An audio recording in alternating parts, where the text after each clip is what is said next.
आप सभी का बहुत बहुत स्वागत है आज के इस वीडियो में। आपका जो चैप्टर है कोशिका, इससे रिलेटेड बेहतरीन प्रश्न लेकर आ गया हूँ फिर से। ये पार्ट 2 है और इसमें प्रश्नों का जो स्तर है वो थोड़ा सा अच्छा रहने वाला है, ठीक है। अगर आप पार्ट 1 नहीं देखें तो उसको भी देख लीजिएगा, इसके बाद भी देखेंगे तो चलेगा। और बेहतरीन प्रश्न है, नॉलेज में आपका बहुत ज्यादा बढ़ोतरी होगा। तो चलिए जल्दी से शुरू करते हैं। कोशिका झिल्लियों से घिरा हुआ कोशिका द्रव्य में पाए जाने वाला अंगक जिसमें पाचन रसायन या एंजाइम पाए जाते हैं, पाचक रसायन, ठीक है। तो कुल मिला के बात यह है कि पचाने वाला काम कौन सा कोशिकांग करता है, ठीक है। तो ये आपको बताना है। तो बिल्कुल आसान, लाइसोसोम करता है ये, ठीक है।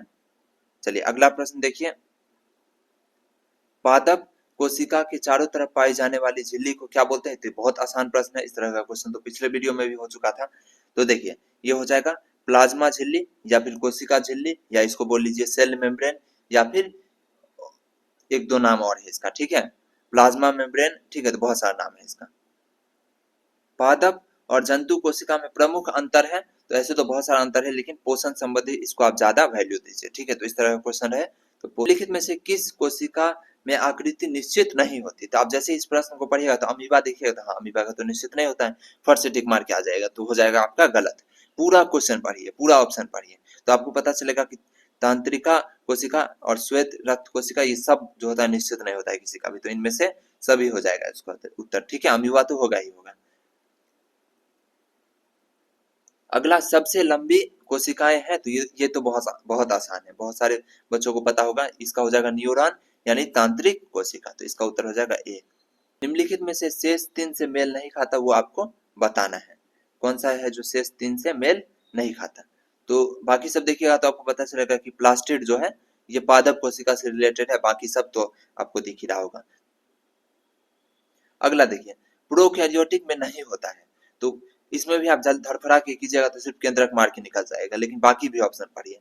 तो ये हो जाएगा सभी, ठीक है। केंद्रक तो होगा ही, लेकिन ये सभी क्योंकि, ठीक है, तो ये सब हो जाएगा इसका, इनमें से सभी। चलिए अगला, कोशिका झिल्ली में नहीं पाया जाता है, तो ये आपको बताना है। तो कोशिका झिल्ली में क्या नहीं पाया जाता है?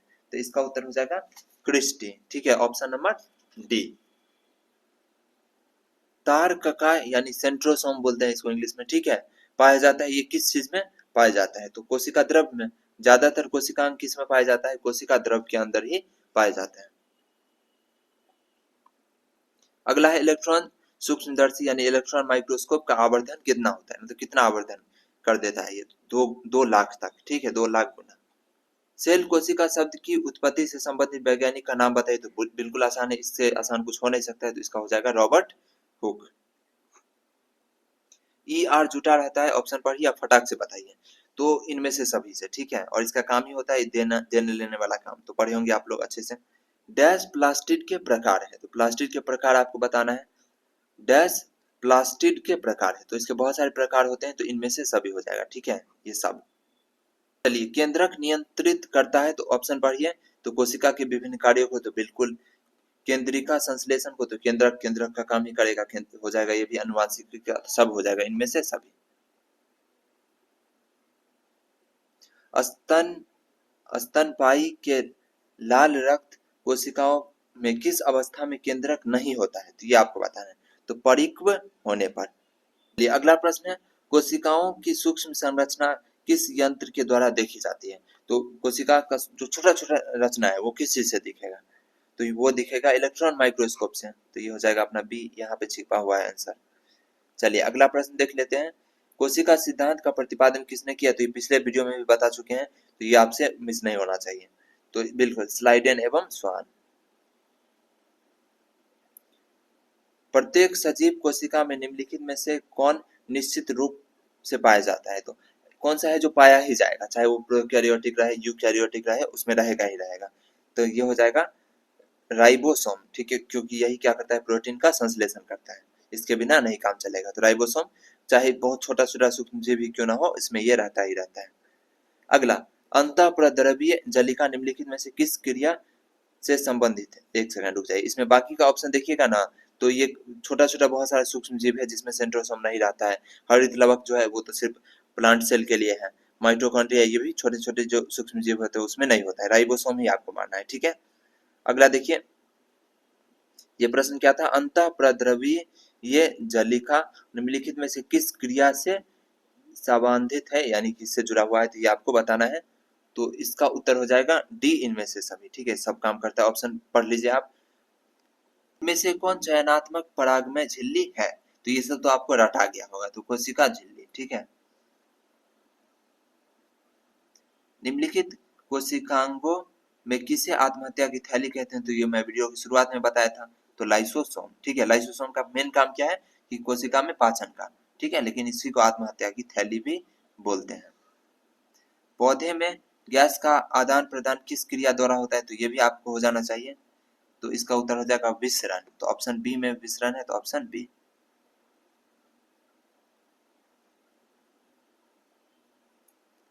आपको जो नहीं आता है, अरे यार क्या हो रहा है, तो इसका हो जाएगा बी।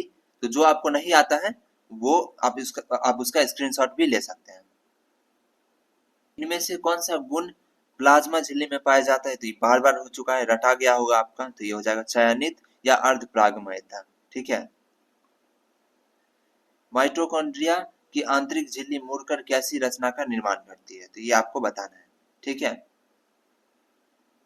तो इसका उत्तर हो जाएगा सी, यानी क्रिस्टी। ठीक है, किसे आत्महत्या की थैली कहते हैं, तो ये हो जाएगा लाइसोसोम।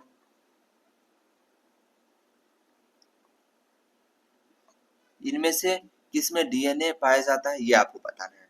तो ऑप्शन सभी को पढ़िए। तो इसका उत्तर हो जाएगा केंद्रक या गुणसूत्र। ठीक है, पिछले वीडियो में बताया था कि डीएनए, गुणसूत्र, आरएनए, ये सब का संबंध किससे है, केंद्रक से। और क्वेश्चन जितना रिपीट होता है उतना आपके लिए अच्छा है, क्योंकि आपके दिमाग में वो फिट हो जाएगा, रिवीजन करने का भी जरूरत नहीं पड़ता है ऐसे में। इनमें से किस किससे गुणसूत्र का निर्माण होता है, तो ये आपको बताना है। तो प्रोटीन और डीएनए दोनों से। ठीक है, मनुष्य के गैमेट्स यानी शुक्राणु में कितने गुणसूत्र होते हैं, तो ये आप 8वीं कक्षा में भी पढ़े होंगे। तो टोटल 46 गुणसूत्र होता है, जो कि 23 जोड़ा में बांटा रहता है। 23 दूनी 46 होता है। ठीक है, और जो 23वां जोड़ा होता है, तो उत्तर तो 23 जोड़ा हो जाएगा। जो 23वां जोड़ा होता है वही लिंग का निर्धारण करता है कि बच्चा जो होगा वो स्त्रीलिंग होगा या पुल्लिंग, यानी लड़का होगा या लड़की। ये सब पढ़े होंगे आप कक्षा 8 में। प्रोकैरियोटिक कोशिका में कौन कोशिकांग पाया जाता है। ठीक है, तो प्रोकैरियोटिक, यूकैरियोटिक में तो आपका कोई कंफ्यूजन खत्म हो गया होगा सारा, क्योंकि पिछले वीडियो में मैं ट्रिक के माध्यम से बता दिया था, ऑब्जेक्टिव बताते बताते ही। तो इसका उत्तर में आप फट से केंद्रक नहीं मारिएगा, क्योंकि बात किसका हो रहा है, प्रोकैरियोटिक का। अब प्रोकैरियोटिक में कौन सा कोशिकांग पाया जाता है, तो केंद्रक तो पाया ही नहीं जाता है प्रोकैरियोटिक में, वो तो यूकैरियोटिक में पाया जाता है। तो केंद्रक को तो भूल ही जाए। बाकी ऑप्शन में भी देखिएगा, तो इसका उत्तर होगा राइबोसोम। ठीक है, राइबोसोम ही है जो प्रोकैरियोटिक कोशिका में पाया जाता है, क्योंकि राइबोसोम सब कोशिका में पाया जाता है। इसलिए पिछला प्रश्न भी था जो सभी में रहता है, तो राइबोसोम होगा उसका, क्योंकि यही प्रोटीन का संश्लेषण करता है, बाकी सब नहीं होगा। इनमें से किसे ऊर्जा निर्माण का केंद्र कहा जाता है, तो माइटोकॉन्ड्रिया का पावर हाउस ऑफ सेल है ना। ऐसे कौन प्रोटीन का निर्माण का केंद्र है, तो पिछला बार बार हो रहा है ये राइबोसोम। ठीक है, रटा गया होगा आपको अभी तक। किसने बताया था कि पीढ़ी दर पीढ़ी गुणों को ढोने का कार्य जीन द्वारा होता है, किस वैज्ञानिक ने बताया था, तो जोहानसेन। ठीक है, ये हो जाएगा इसका ए ऑप्शन। ठीक है, विलियम जोहानसेन उनका नाम था वैज्ञानिक का। ठीक है, बहुकोशिकीय नहीं है, तो फट से आप अमीबा नहीं मार दीजिए, क्योंकि अमीबा तो होगा ही होगा, बाकी ऑप्शन भी तो देखिए। तो हो जाएगा इसका इनमें से सभी। कोशिका की वृद्धि किसके द्वारा नियंत्रित होती है, तो पूरा कोशिका को कौन नियंत्रित करता है, सब चीज को, तो वो करता है केंद्रक। तो इसका भी उत्तर हो जाएगा केंद्र। कोशिका में राइबोसोम की अनुपस्थिति कौन सा कार्य संपादन नहीं होगा, तो राइबोसोम क्या करता है, तो राइबोसोम प्रोटीन संश्लेषण करता है, तो इसकी अनुपस्थिति में प्रोटीन संश्लेषण नहीं होगा। देखिए कितना बार ये हो गया है, आपके दिमाग में छप गया होगा। जंतु कोशिका के सबसे बाहरी घेरे को कहते हैं, तो यहाँ जंतु कोशिका के बारे में बात हो रहा है, तो कोशिका भित्ति को भूल जाइए, तो हो जाएगा अपना कोशिका झिल्ली। वैसे जीव जिनमें केंद्रक झिल्ली नहीं पाई जाती कहलाते हैं, तो इसका हो जाएगा प्रोकैरियोटिक। ठीक है, क्योंकि केंद्रक केंद्रक नहीं होगा तो केंद्रक झिल्ली कैसे होगा, प्रोकैरियोटिक में तो वही नहीं रहता है। अगला, कोशिका द्रव्य में पाए जाने वाले अनियमित नलिकाओं के जाल को कहते हैं, तो नलिका, तो नलिका जाल, तो इसी से हो जाएगा अंत प्रद्रव्य जलिका। तो जाल से जलिका याद रख लीजिए इस तरह से। और अगर आप इसका डायग्राम पिक्चर बनाए होंगे तो आपको बताने का जरूरत भी नहीं है, मतलब आप इमेजिन करके ही बता सकते हैं। रंगीन प्लास्टेड को कहते हैं, तो इसमें ऑप्शन देखिए और मैं आपको याद करवाता हूँ इसको। देखिए क्लोरोप्लास्ट नहीं मानना है क्योंकि क्लोरोप्लास्ट के अंदर क्लोरोफिल रहता है, वो अलग चीज है, ठीक है। क्रोमोप्लास्ट होगा, क्रोमो। इसको याद करने का ट्रिक देखिए, जो मेरा स्पेशल ट्रिक है, वर्ड से ही मैं याद करवा दूंगा। तो क्रोम आपको पता ही होगा, जिससे आप इंटरनेट पे कुछ भी सर्च करते होंगे, ठीक है, कुछ डाउनलोड करते होंगे, रिजल्ट देखते होंगे। इंटरनेट मतलब ब्राउज करने के लिए क्या क्रोम यूज करते हैं हम लोग। तो क्रोम देखिएगा गौर से, क्रोम का जो लोगो रहता है ऐसे गोल रहता है और षटकोण की तरह इसमें बहुत सारा रंग रहता है, ठीक है। आप पिक्चर तो नहीं बन रहा है, लेकिन आप कभी देखिएगा तो इस तरह से उसमें अलग अलग रंग रहता है। तो रंगीन प्लास्टेड, तो इस तरह से आप याद कीजिए, क्रोमोप्लास्ट। क्रोम का मतलब ही होता है क्रोमो, इसका मतलब ही होता है रंग, ठीक है। केंद्रक में पाए जाने वाले गाढ़े द्रव, तो केंद्रक में पाए जाने वाले द्रव को केंद्रक द्रव बोलेंगे, कोशिका में पाए जाने वाले द्रव को कोशिका द्रव बोलेंगे। किस प्रकार की कोशिकाएं कोशिका में बड़ी राजधानी पाई जाती है, तो बहुत आसान है, पादप कोशिका।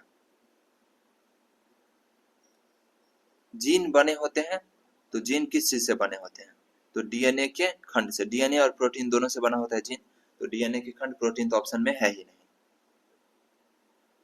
तो उम्मीद है आपको वीडियो बहुत पसंद आया होगा, आपकी नॉलेज में बहुत ज्यादा बढ़ोतरी हुआ होगा। तो वीडियो को लाइक और चैनल को सब्सक्राइब जरूर कीजिए, और आपके काम का जो भी वीडियो है इसको जाके प्लेलिस्ट में देखिए, और क्योंकि यहाँ पे जो भी आपको मिलेगा बेस्ट ही मिलेगा। और पिछला वीडियो देख सकते हैं आप, अगर आप देखना चाहते हैं तो वो भी देख लीजिए, और वीडियो को लाइक और चैनल को सब्सक्राइब जरूर कीजिए।